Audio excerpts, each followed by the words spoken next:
everyone. A very warm welcome to another exciting episode of Psychology Talks.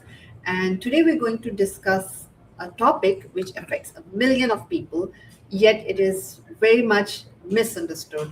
And the topic is like attention deficit disorder, which is often called ADHD. But when many people actually hear this term, they think that it is some kind of disorder or disability. But it is something really more than that. It is like to me, I just some when I've met with some ADHD people, I feel that it is kind of their superpower. It is just that the mind, the brain actually works differently. So, anyways, we're going to discuss this in detail today. And I'm so honored to be joined by Mr. Michael. He is an award winning keynote speaker, executive function specialist, professional development trainer, and creator of the internal skill executive function strengthening model.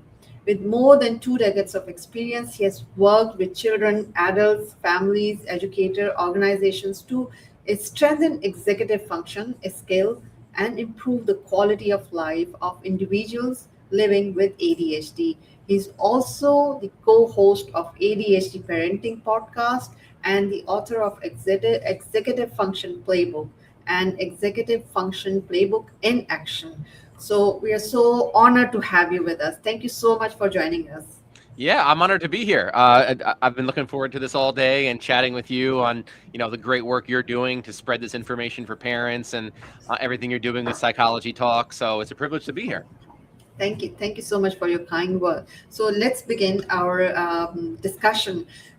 Just tell us about yourself that how did you start your journey and why this ADHD matters to you? Sure. So I grew up with ADHD. Obviously, ADHD is something that's hereditary. You're born with it. So I've had ADHD my entire life and really struggled in so many different ways, especially, socially and, in various other ways. And then, career-wise, work-wise, I always knew I wanted to work with youth in some capacity. My mom was a very decorated teacher for many decades. So I initially went in to become a teacher and then eventually found myself after graduating with my first bachelor's degree working at a residential treatment facility in New York, where I was able to be a one-to-one to many students that lived there full-time on campus. They didn't live with their parents, they lived at home due to their needs. And I was able to observe a lot of speech and language pathology sessions. And I was like, wow, this person gets to work with students one-on-one to directly improve their quality of life and give them skills that are actually going to be helpful instead of learning about history facts and the periodic table and things they learn in school that Yeah. don't actually help them. I was able to observe them learning skills that improve their confidence, quality of life, communication skills. So I immediately went back and got my second bachelor's degree in speech pathology, then got my master's degree. And during my first year as an SLP, a speech language pathologist, I was fortunate enough to work with great doctors and neuropsychs down in DC. And I learned very quickly there's very little out there for kids with ADHD. They're spending Yeah. thousands of hours and thousands of dollars on all this therapy and counseling and play therapy and occupational therapy, and it's not moving the needle. It's not improving outcomes. They're not going to college. They're not becoming more employable. They're not making more friends or keeping more friends or improving their grades. There's still tantrums at homes on a daily basis. They're still screen addicted. So I took a deep dive into the great work of Dr. Russell Barkley, Dr. George McCloskey, Sarah Ward, Ryan Wexelblatt, and I learned everything I could about ADHD, and I developed the internal skills model. We did a year-long research study on it and shows that, it works and it brings about great progress, and everything's really expanded from there. Yes, I mean it's very interesting that you started with your having this with yourself. Like you said that you had ADHD, and then you actually went into this field of speech pathology. And so at that time, did you know that you had ADHD, or you just found yourself something different? How did you actually find out about it? Yeah, so I was diagnosed much earlier than that, so I definitely knew about it. And honestly, I never really, it wasn't something that was made a very big deal when I was a kid. When I was a kid, it wasn't really talked about for kids to have diagnoses or have this. It was just, oh, you lose attention. It's not a big deal. So I was never Mm, medicated as a child, never had any services, anything. It was just, go about and sink or swim, and that was it. So it wasn't really something I really ever thought about, or there were times when someone would have asked me like, "Hey, do you have it?" And I'd be like, "No." Well, I never really educated myself about it or thought about it or got any mm, services about it. My parents just allowed me to be who I am, and that was it.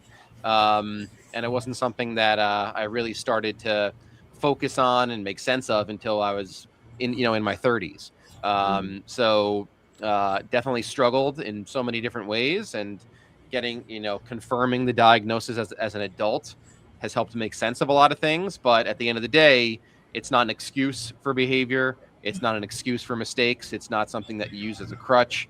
At the end of the day, you got to take responsibility for your actions, and um, make sure that it's something that you are able to get a control of. Yes, that definitely. One thing that you said, that it is not something, it's not an excuse to, or it's not something that is excuse to your mistakes, right? Or it's not an excuse to your like behavior, which are not actually according to the societal expectations, or maybe it's not a way that it's some people actually say, okay, I have ADHD, so that's why I did it in this way. It is what I said in the beginning, that it is somehow their brain works differently, and everything needs to be adjusted around it, rather than just saying that okay, it cannot be done because I have this problem. It can be done if you just reach out or you look at things in a different way. So I want to also just ask that you mentioned that you have actually developed this program, right? Internal skill executive function and strengthening model. What is it, and how does it help ADHD people? Yeah, so that's a great question. For decades, ADHD was looked at as this external behavioral based disorder. So it was all about hyperactive kids who can't sit still, Yeah. and inattentive kids who just daydream. And executive functioning was all about time management and organization, messy Mhm. backpacks, messy folders, messy bedrooms. Everything was based on external, what we can see with our eyes. But what we now know is that it's a lack of internal skills that create those external symptoms. So I break down the grown out internal skills model into a 4-pillar system. The first Mhm. executive functioning skill is self awareness. So the ability to be aware of who you are and the actions that you take and the things that you do affect others and the things that you do affect yourself.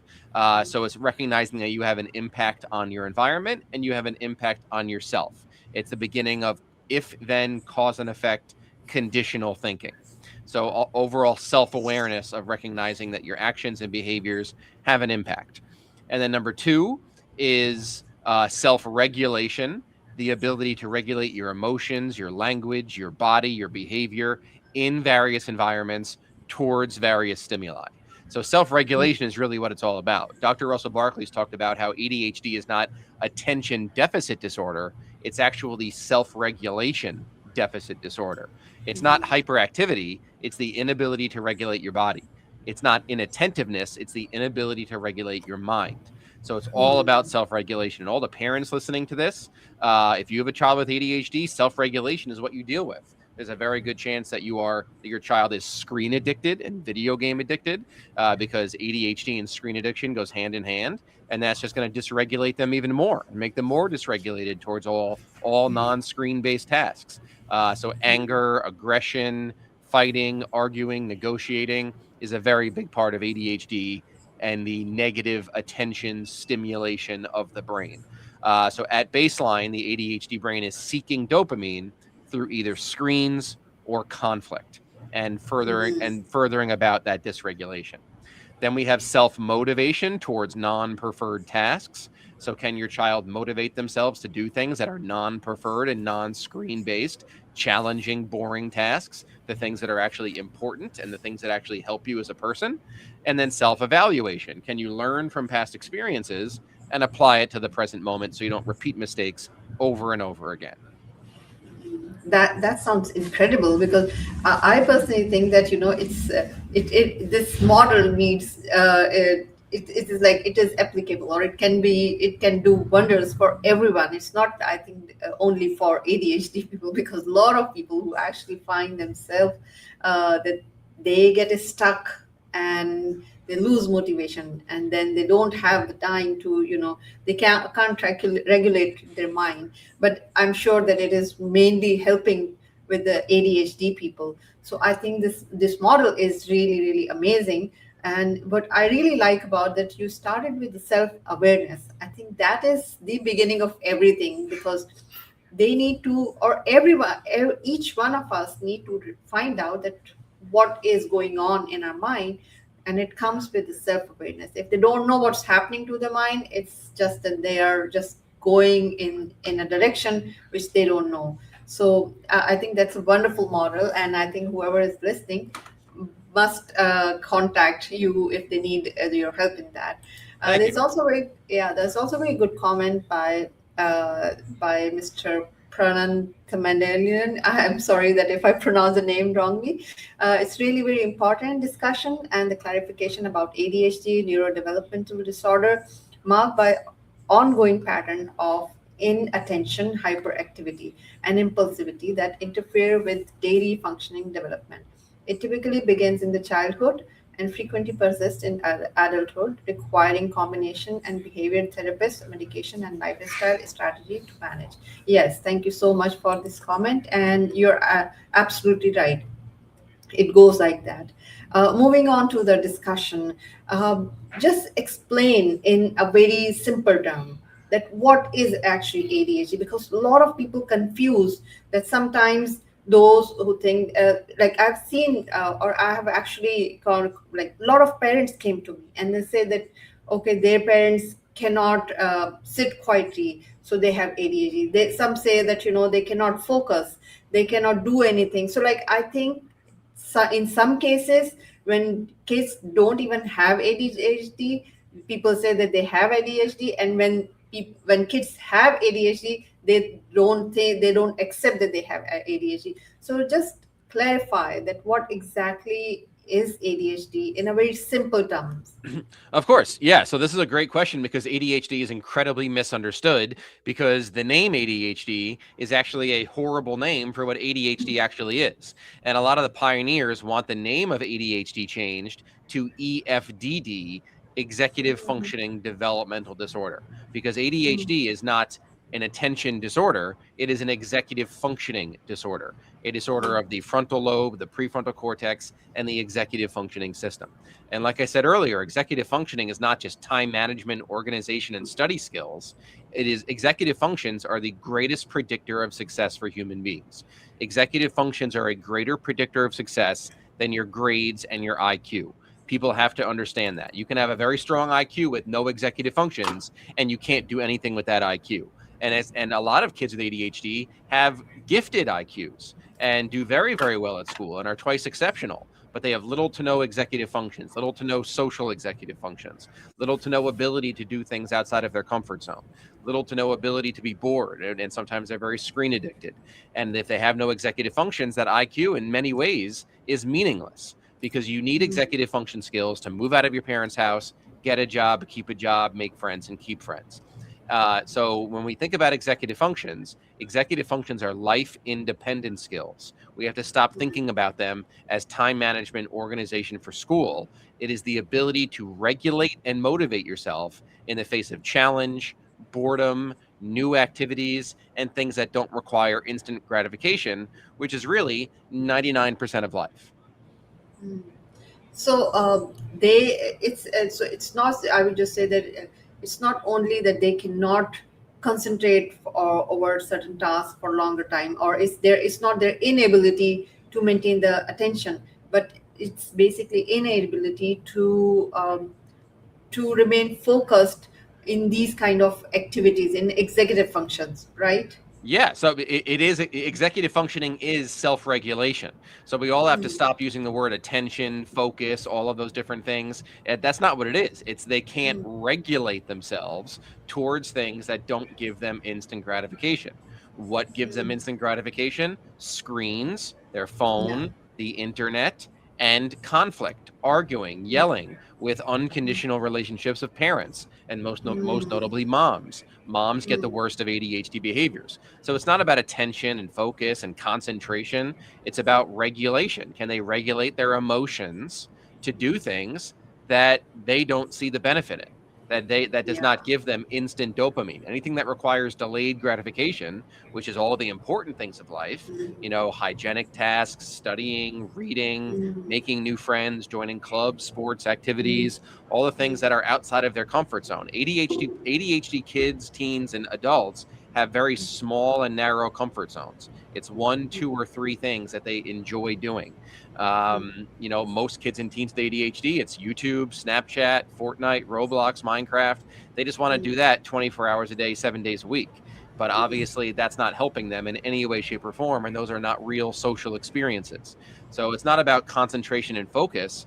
It's really about the ability to self regulate towards things that don't offer instant gratification.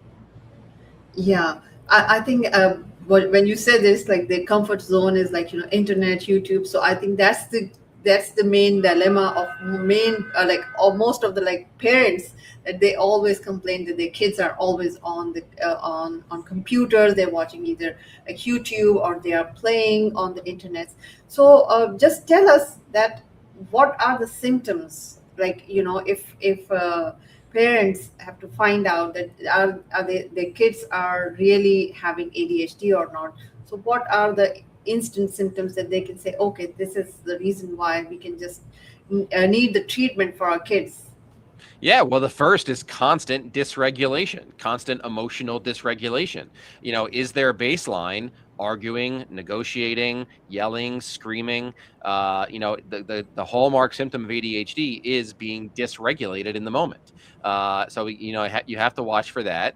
ADHD presents itself in different ways. There's home executive functions, where it's the inability to initiate, persist, and complete non-preferred, non-screen based tasks in the home, and constant dysregulation towards parents and siblings.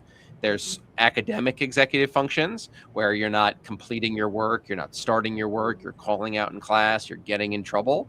And then there's social executive functions, where you're not making friends and keeping friends. So, one of the real hallmark red flags that parents need to look out for is, does every single day start to look the same for my child? Do they wake up, go to school, come home, stay home, or do they have some variety? Are they doing a club, a sport, an activity, going outside and playing, going to other friends' house? If they're doing the same thing on a day-to-day basis, they're not going to develop executive functions, because executive functions are only strengthened through varied experiences, doing as many different things as possible. Yes, I love that response, that this, because I've seen kids that they're doing same thing over and over again, and their parents are really worried that why my kids are not actually taking part of different social activities. They're not interested in variety of experience, as you said. So my next question is that how to deal with this, like how to motivate the kids with ADHD to seek regulation, to seek different variety of experiences, and to overcome with all these symptoms that you mentioned. Well, the number one thing parents have to realize is there's absolutely no reason for kids to do these things if Yeah. screens and games and the internet is available to them. So many Yeah. parents have this deep dream of, why can't my child have a balance? Why can't they have the Yeah. skills? Why can't they keep the screens in their lives and still do all these other important tasks? That's Mm. just not going to happen. The screen is the center of their life. It's an addicting drug, and it is coming for every second of their attention. It wants all of their attention. So parents need to do something about those screens. Stop, hoping that one day the kid's going to want to go outside and want to do things with the screens in their life. They're going to choose that screen a million times out of a million times. If the option is go outside and play or be on a screen, they're picking a screen. If it's join a club, sport activity, or go home and be on a screen, they're going to pick the screen. If it's go out and get ice cream or stay on your screen, they're going to pick the screen. It's as simple as that. So if as long as screens are available to them, they're going to take it. So you as the parent are going to have to step in, because you're the one who bought that screen. You're the one who pays for the Wi-Fi. You're the one who pays for the electricity. You're going to have to sit down with your spouse and come up with some sort of plan to get those screens out of the house. You may be one of the millions and millions and millions of parents who bought their kid a smartphone before their brain was ready for it. There's a saying on social media that all behavior is communication, but we only want to believe that when it's warm and fuzzy, like, oh, that's a connection seeking behavior. He just needs more of me, and he needs more hugs and kisses. How about the behavior you see every day around screens? That's a behavior that's Mhm. giving you communication as well, and it's communicating to you, hey mom, hey dad, you gave me too many screens too soon. My Mhm. brain can't handle this level of stimulation. When this is in my life, I have no desire to do anything else. They're telling you that every single day with their behaviors. So you, as the parent, are going to have to step in and get those screens out of your kid's life immediately. Mhm. So detox their brain from the screens, make them no longer an option for your child. And then after that, we are going to make it an expectation and not a choice to join some sort of club, sport, activity, or really, really increase their outdoor time. That's where they're going to require an authoritative parent to enforce these high expectations for them to be involved in their community and real social experiences. Yeah, I love that response that, because most of the time we've seen this like all the time on social media also that, this is how bad screens are and what is the great damage they're doing to the kids. But like, when I give this advice to a lot of parents, sometimes they come up and say that they have to give screens to their kids. Like their schools are demanding to have them on the computers, on the screens, and then they need to do some homeworks, they need to do some projects, which requires this. So what do you think? How do you answer this, and how do you respond to these like problems that the parents face? Having to do homework on a screen, you're saying? Yeah, like Yeah. because they're required to use a screen, like from the Yep. schoolwork and from other projects, or maybe even like staying connected with the friends. Yeah, But yeah, yeah. So, well, the whole staying connected to friends is propaganda from big tech. Every single parent listening to this knows that ever yeah. since your kid got a phone in tech, they became less social and more antisocial and spent more time at That's home true. and more time in their room. So they're marketed as social devices, but they're Mhm. just not. They're going to make your kid more depressed and more dormant than previously. I'm sure many parents listening to this have seen the huge backlash towards ed tech and laptops at school and tablets at school and technology at school. It's the worst thing to ever happen to education in the history of education. It's really harming this entire generation of youth. This generation of youth is the first generation of human beings in history to do worse than the generation before, to be Mhm. less intelligent, less capable, less independent, and score less and be less literate and all of those different things. And it's because of technology. We can blame everything Yeah. we want to blame, whether it's medicine and food and all these different things. It's the screens, period. That's a huge problem. So parents can opt out of the ed tech completely and go back to pen and paper at school, or they need to set very hard, fast rules around that technology. That school laptop never goes into the bedroom, never leaves a public place, never goes into their room behind closed doors. It stays at the kitchen table where it can be supervised, and you give Mhm. them 1 hour access to it after school to complete their schoolwork. At the end of that hour, you take that laptop away, whether they say they're done or not, and they don't get it again until they leave for school in the morning. And over Mhm. time, you're going to find them get very, very productive during that hour. Or you can even reach out to another parent in your child's class and have them do Mhm. homework together for an hour to hold each other Mhm. accountable and do some body doubling, whatever it may be. But you sitting down with your child and supervising them doing their homework, every parent listening to this knows that backfires every time.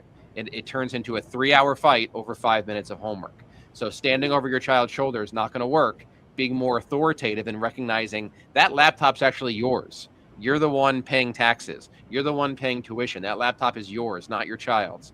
So Mhm. you take that laptop away from your child whenever you need to. If you let them take it into their room or let them take it out of a public space, they're going to be on YouTube in 5 seconds. Yes, I think that's what I'm actually understanding from your conversation is that the screens are the major problems for this ADHD brain, and they are these screens are the one that are causing all the problems. And when we take out the screen from their lives, it becomes really better. But what I also like hear from a lot of people that it's genetic and it requires a lot of medication. What do you think? What does medication play? What is the role of medication in ADHD? Yeah, so If it is ADHD, genetic. ADHD is genetic. It's hereditary. You are born with it. Screens don't cause ADHD. They cause ADHD symptoms that can go away through a detox and removal of the screens. But if you have ADHD, your brain is hardwired for screen addiction. So there's no greater victim of big tech's predatory marketing than our ADHD kids and teens, because they can't regulate themselves on these screens and they're Mm, struggling socially, and parents buy them a screen to give them a leg up socially, and it backfires every time. It makes them less social and they spend more time at home. So that's the big thing there. Medication is highly evidence based, medication is safe, and medication is excellent. But like we're talking about screens here, you can medicate your child all you want. If they're on screens all day, it's not going to do anything. So mm, step one is to remove the screens and detox from the screens. And step two is to have an in depth conversation with the doctor, a licensed physician who knows you in person, who knows your child personally, that can help you decide which medication is best and which dosage is best. mm, But ADHD medication is some of the most studied medication in all of psychiatry, all of child development. It's safe, it's effective. If taken long enough, it can speed up the delay in the development of the brain.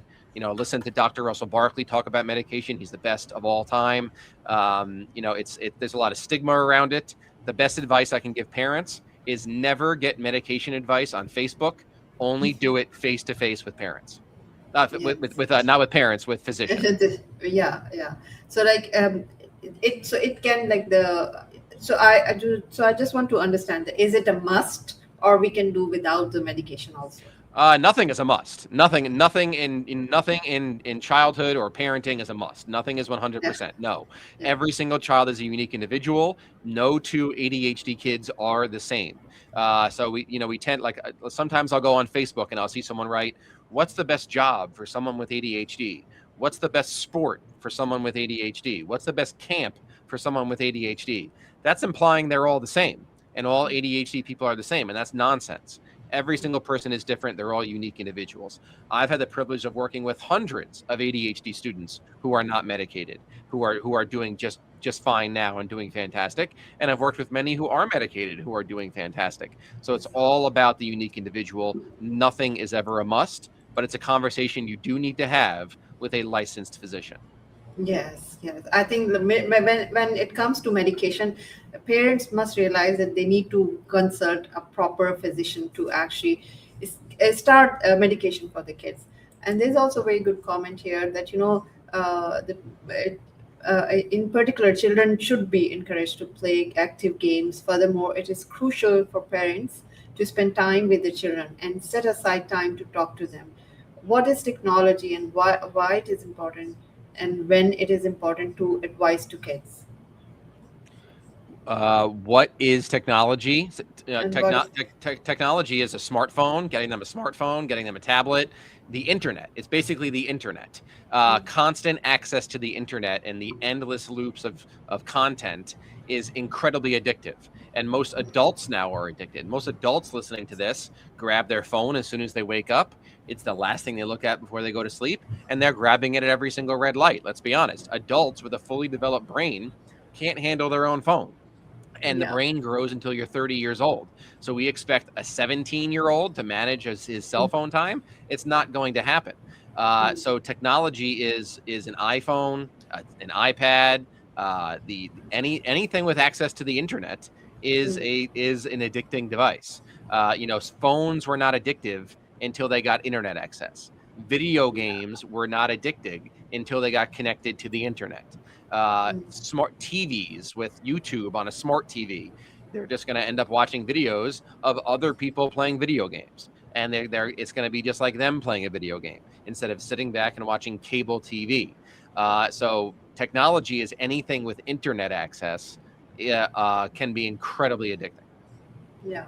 Because I think as it actually triggers the dopamine all the time when they are Yeah. on the internet, and then they seek the reward and they seek this, like the brain is constantly seeking this reward system, that okay, whenever they are on internet. So it's very important that keep them away from all these gadgets and all these internet related gadgets, I would just say. Correct. So Yes, yeah. dude, if you already have them in your house, come up with a plan immediately to remove them, a safety plan. Some kids, withdrawals will be easier than expected, and some will be harder than expected. So, some parents need to bring in some backup and get some help and really focus on safety while their kid withdraws. And then some parents are thinking about bringing it into their home in the first place. And my advice to them is not to do that. Delay. We live in a world now where the greatest advantage you can give your child is to not get them a phone. No, that's a very good advice.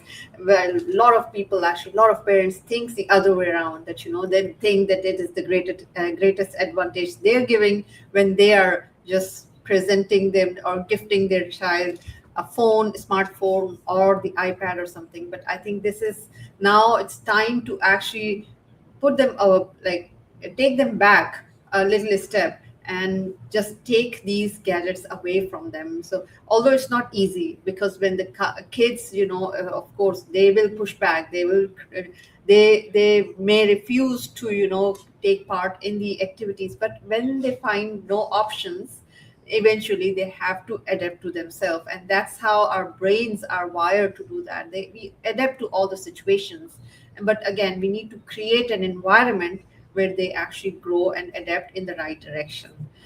Yeah. So just tell us that what are the myths associated with ADHD that you think that they are the reason, which is that is why a lot of people are not taking help, especially when they are suffering from ADHD.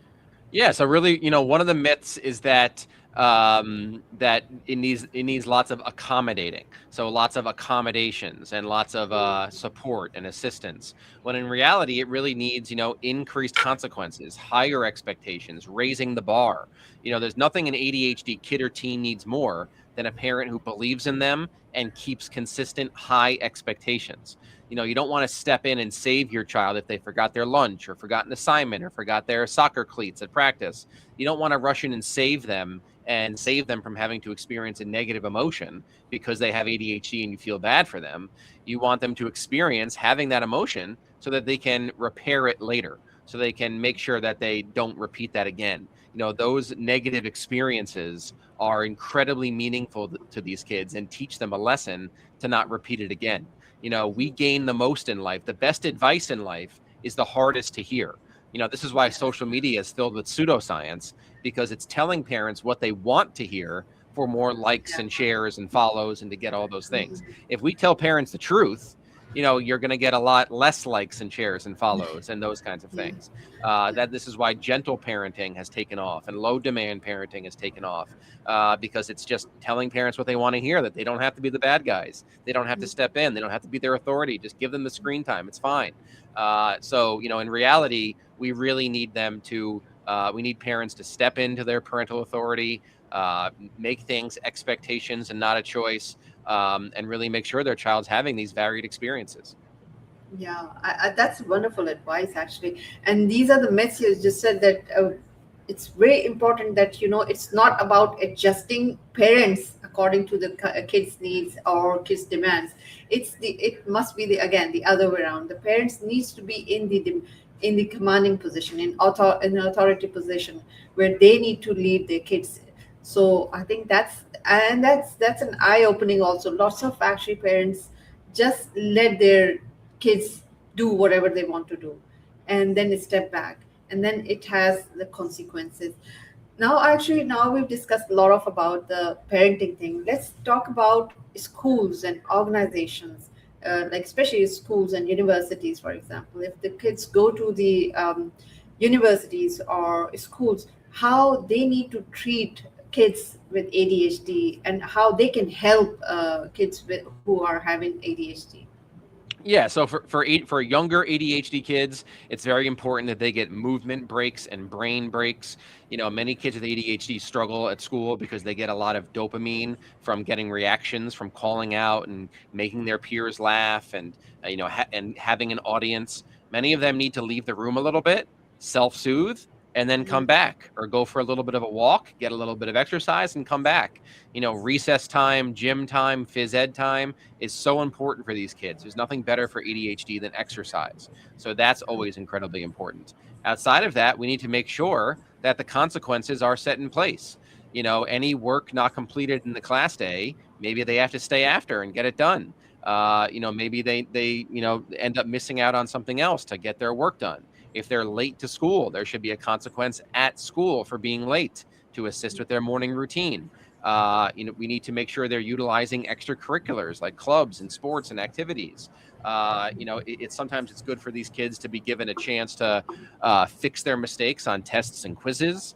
We need to really watch their ability to gain reading comprehension and written expression skills, because those are the skills that ADHD kids and teens struggle with the most, is reading and writing. So we have to make sure they gain those skills, because those are some of the most important skills you gain uh, through executive functions and at school. And we're seeing right now with the literacy crisis we're seeing in America and in the world, are people not, young adults graduating and not being able to read. So it's very, very important to make sure the student is being held accountable to those conditional relationships at school, and not just surfing the web on their Chromebook or their tablet. They're getting the work done and they're being held to a high standard. Yes, I think these are very practical strategies. When if a school adopts, they can help these kids who are having ADHD or any other disorder, or I would say like the brain related or neurodiversity something. So, anyways, I just also want to ask that you mentioned that when you were young, you were you had this you find out that you had ADHD, but you didn't even actually, it didn't even matter to you, right? You didn't take any kind of action. But what made you do now that, what do you think that like people are struggling with ADHD or something? Or what made you realize that you need to take some action to actually treat this? Um, so what was the I would just say the moment that you think that, okay, this is something that you need to take it seriously. Yeah. So that's been in so many different ways. Obviously having a child of my own was a huge moment and a huge turning point in my life, where you're responsible for someone that you love and they're dependent on you. That's always been huge. And growing up and having to live independently. I in my 30s achieved what most people achieve in their 20s, because I was more delayed and not able to, just simply wasn't mature enough, just further beyond my peers. So it wasn't really until I got through enough schooling and I had the opportunity to do what I was just naturally good at. I was put on this earth to work with kids and work with youth, and I was always naturally drawn to. I was always fascinated by child development and how you go from a tiny little baby to a full-fledged adult, and you gain all these skills. Like, it's the most fascinating thing in the world, of going from someone who's fully dependent to independent. Mhm. It's a really amazing thing. So the turning point for me was just persevering through all those challenges. I went through graduate school where I had pretty much no income and lived in a tiny little apartment in the Bronx, New York, and just knew I had to get through school and persevere. And sometimes it was just having my back against the wall and having increased consequences, and knowing that I had to get it done. So the turning point for me was sort of, it was basically almost hitting rock bottom, of just kind of just being on my own and having to work and work and work, and know that I needed to get to a point where I can do what I knew I was meant to do. Yeah, I think, and that's really important that we need to help kids, that we help them realize that that they can do much better before hitting the wrong bottom. Oh, you got So it. I Absolutely. yeah, yeah. So I know that we can go on and on this topic, and of course you're an authority and you are sharing so much wisdom and so much great insights on this topic. But unfortunately the time is running out. So before I actually close this show, I would just want you to share one piece of advice for our audience, that how they can actually cope up with ADHD. Sure. Yeah. With ADHD in general, the number one thing, don't focus so much on focus and attention and concentration. Focus more on overall self awareness. Start to think about the effects of your actions, before you do them. So, ADHD is missing that stop and think feature. That's why this is where impulsiveness comes from. So it's missing the ability to stop, visualize to yourself, talk to yourself, and then do something. So the ADHD people find themselves going with plan A, plan A, plan A. We need them to be able to stop, think, process, and go with a more healthy and educated plan B, plan C, plan D. So if you are a parent to an ADHD child or teen, start to model how you talk to yourself. Adults, we talk to ourselves all day long. We have an internal private voice all day long, coaching ourselves and monitoring our behavior. Start to externalize it. Start to sort of sportscast your day in front of your child so they can hear how you talk to yourselves and how you process information and how you make decisions. Mm. Ask them what to expect when you're in the car going somewhere, what they think is going to happen at school today, what they think is going to happen at the grocery store, what they think is going to happen at a birthday party. So let's really increase these expectations. Really, really focus on the fundamentals. Outdoor, unstructured, unsupervised play. Send your kids outside to play unsupervised with no fear, because let's be honest, all the crazy people are online now. They're not outside. So send your kids outside. Make sure they are bored. Being bored is like going to the gym for your brain, and make sure that there is struggle and you're not saving them from experiencing negative emotions. Yeah, I absolutely love that advice, because I think what I really love this that you said, that let them be bored. I think that is one thing is really really important for, actually, for everyone, because when we are bored, our mind gets really really creative, and that's one thing that we need to let our kids experience this experience the boredom, which is, I think, which is the root cause of creativity. So I absolutely love that advice. And if people who are hearing, either joining us live or watching us recorded, how they can reach out to you? Yeah, What so is the best way? my website is grownowADHD.com.